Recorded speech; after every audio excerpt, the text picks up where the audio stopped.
Kasus dugaan pencabulan oleh anggota DPR kini semakin ramai diperbincangkan di masyarakat karena sejatinya anggota DPR yang merupakan penyampai suara rakyat dan juga wakil rakyat ini malah diduga melecehkan rakyat. Sudah ada rekan kami Mahathir Mohamad di gedung DPR RI Jakarta. Selamat sore Mahathir, apakah sudah ada perkembangan Ya, kasus anggota terkini DPR RI dari yaitu anggota DPR berinisial yang diduga melakukan DK saat pelecehan? ini memang masih belum dipanggil oleh maksud kami Mahkamah Kehormatan Dewan DPR RI dikarenakan memang laporan saat ini dari anggota DPR RI inisial DK yang dilaporkan di Barreskrim Polri atau di Mabes Polri atas dugaan pelecehan di 3 lokasi yaitu di Jakarta, Semarang dan juga Lamongan ini memang belum sampai ke Mahkamah Konstitusi Dewan DPR RI. Dan juga nantinya apabila memang terbukti dan laporannya lengkap disampaikan oleh Wakil Ketua MKD yaitu Habibur Rahman menyampaikan kepada awak media kalau memang nantinya laporan ini lengkap nantinya MKD akan melakukan beberapa peraturan dan juga tata cara yang akan dilakukan. Yang pertama adalah dilakukan sesuai dengan peraturan DPR RI nomor 2 tahun 2015 di mana memang tentang pedoman tata beracara MKD. Ini nantinya akan dipanggil dari pengadu, teradu, dan juga saksi-saksi, dan juga beserta juga bukti-bukti saat nantinya laporan memang sudah cukup lengkap.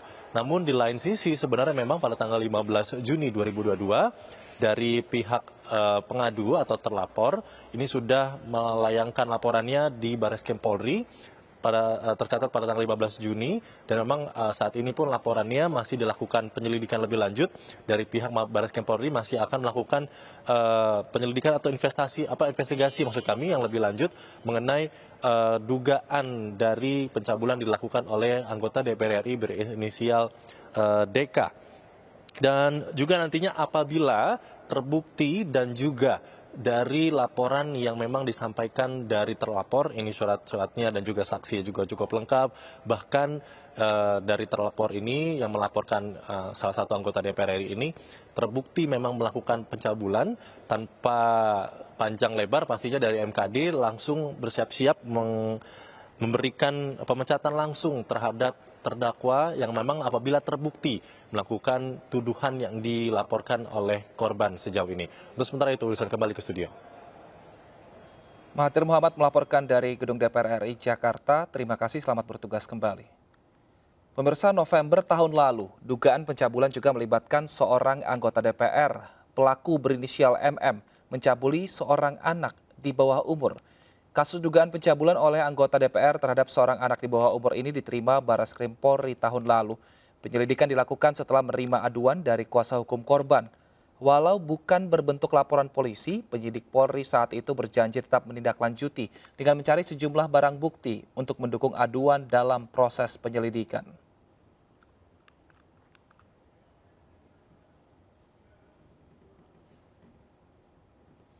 Kita lanjutkan dialog kita dengan Trimedia Panjaitan, Wakil Ketua Mahkamah Kehormatan Dewan dan juga Siti Aminah Tardi, Komisioner Komnas Perempuan. Saya ke Bang Trimedia. Bang Trimedia, tahun lalu saja ada dugaan pencabulan yang dilakukan oleh salah satu anggota DPR berinisial MM. Saat itu juga apakah sudah dilaporkan ke MKD dan seperti apa prosesnya hingga saat ini? Memang ada ya, seingat saya tahun lalu, tapi akhirnya pada saat si pelapornya kita hubungi, kalau nggak saya salah ingat tidak melanjutkan laporannya ya, agak sulit kita menghubunginya. Yang pasti berkasnya tidak disidangkan. Baik, apakah Abang masih ingat alasannya apa Bang tidak melanjutkan laporannya? Seingat saya si pelapornya juga ada perdamaian dengan si terlapor ya, pengadu dengan si teradu. Baik, saya ke Ibu Siti Aminah. Ibu, ini ternyata tahun lalu juga ada kasus dugaan pelecehan seksual, bahkan ini korbannya anak di bawah umur. Namun ternyata informasi yang kita dapatkan bahwa ternyata ada damai. Ibu bagaimana melihat kasus ini? Ya, pertama-tama mungkin kita harus tegaskan ya, kalau kekerasan seksual terhadap anak itu bukan delik aduan.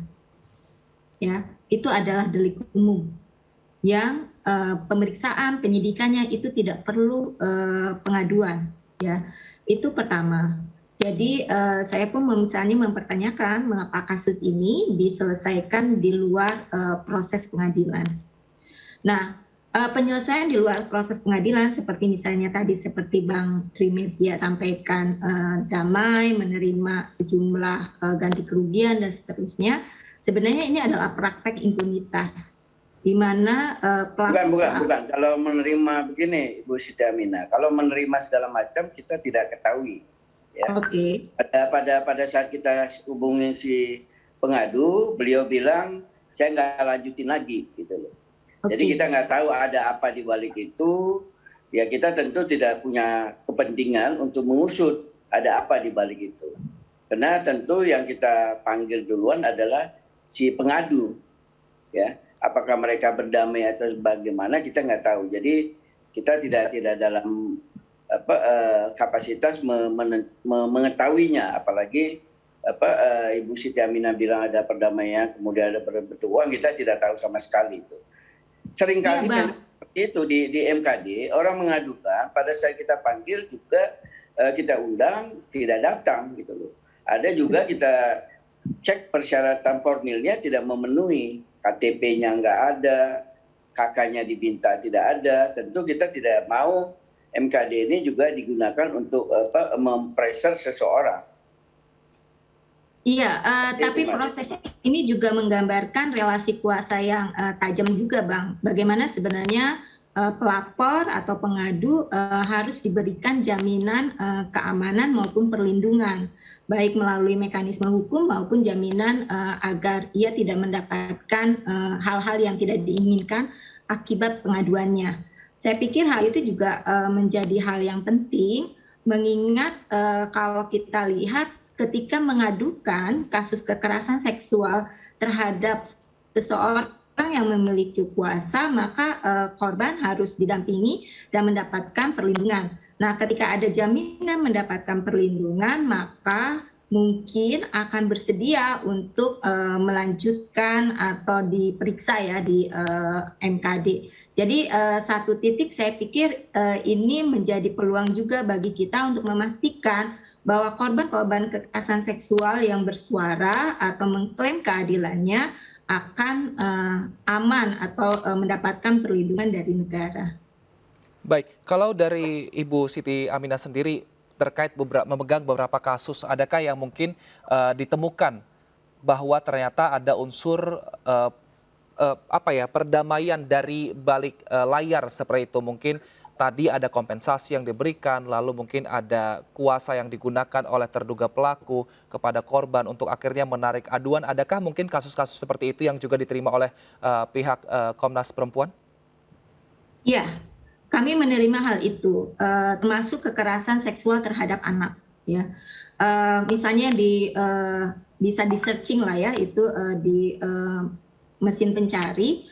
Dan itu salah satunya adalah memang tidak ada jaminan bagi korban atau keluarganya ketika berhadapan dengan pelaku yang memiliki kuasa lebih. Dan sebenarnya pola penyelesaian ini seperti tadi saya sampaikan mendorong terjadinya impunitas. Pelaku dengan memiliki kekuatan ekonomi akan dengan serta-merta bisa mendorong agar kasus ini diselesaikan di luar pengadilan. Nah, pengalaman korban inilah yang kemudian sebenarnya di Undang-Undang TPKS dinyatakan bahwa tindak pidana kekerasan seksual tidak boleh lagi diselesaikan di luar pengadilan, melainkan harus melalui sistem peradilan pidana.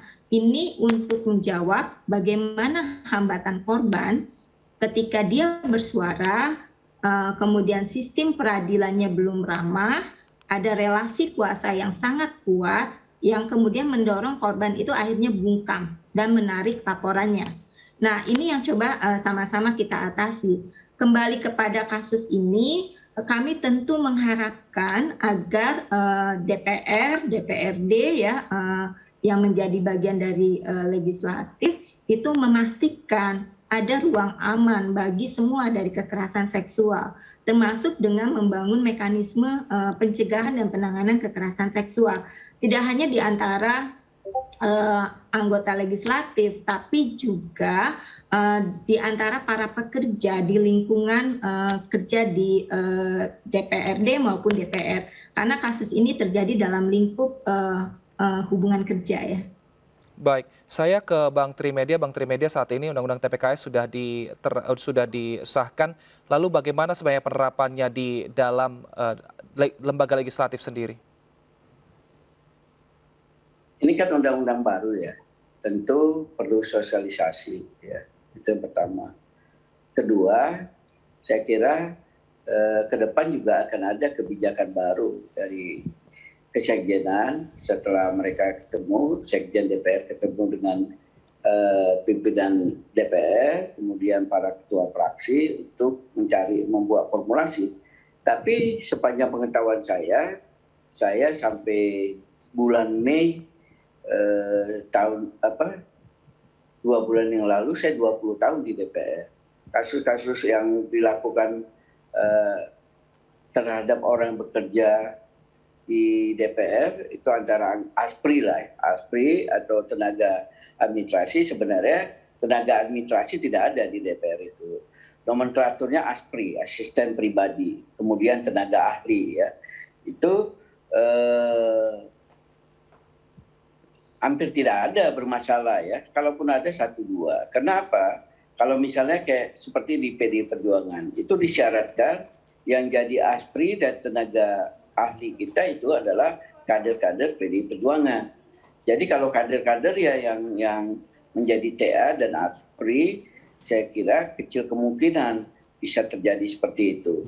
Kedua, kalau di lingkungan PNS, mereka pasti sudah mempunyai aturan yang cukup rigid ya soal hubungan antar pekerja. Jadi ke depan memang hal seperti itu yang perlu diterapkan di semua fraksi, 9 fraksi yang ada di DPR. Apa yang dilakukan misalnya seperti PDI Perjuangan yang mensyaratkan seperti itu paling tidak meminimalisir ya. Ya tidak mungkin misalnya kalau seperti apapun perilakunya melakukan terhadap kadernya ya. Jadi itu salah satu langkah yang bisa juga dilakukan oleh fraksi-fraksi lain untuk meminimalisir. Begitu Mas. Baik, saya ke Ibu Siti Aminah. Ibu Siti, saat ini kan relasi dari terduga pelaku dan juga korban ini adalah tadi antara staf dan juga pimpinannya. Ini ada beberapa kasus yang ditangani oleh Komnas Perempuan hal ini terjadi dan seperti apa penanganannya? Apakah memang banyak kasus yang digugurkan atau malah dilanjutkan karena ada hubungan kuasa ini? Iya, kalau konteks di partai politik tahun ini adalah kasus ini, tapi kalau di dunia kerja ya di luar konteks partai politik dan anggota legislatif itu memang ada peningkatan pengaduan kekerasan seksual di tempat kerja atau di dunia kerja. Untuk jumlahnya saya tidak hafal, tapi terjadi peningkatan untuk di dunia kerja. Nah ini juga sebenarnya mengindikasikan ada peningkatan kesadaran bahwa kekerasan seksual di dunia kerja itu tidak bisa lagi ditolerir. Baik, kita harapkan dengan disahkannya Undang-Undang TPKS ini bisa membuka mata masyarakat bahwa memang saat ini Undang-Undang TPKS melindungi korban dan kasusnya masih bisa terus dilanjutkan sampai dengan masa berakhir yaitu 15 tahun. Dan diharapkan semoga ini juga tidak terjadi di lembaga legislatif maupun di kantor-kantor lainnya. Kita terima kasih Bang Trimedia Panjaitan, Wakil Ketua MK DPR, dan juga terima kasih Ibu Siti Aminah Tardi, Komisioner Komnas Perempuan. Terima kasih Bang. Sehat selalu Bang Trimedia dan juga Ibu Siti. Ya, salam sehat. Pemirsa, usai jeda MNC News Now masih akan kembali dengan informasi menarik lainnya bersama dengan rekan kami Fani Imaniar. Tetaplah bersama kami.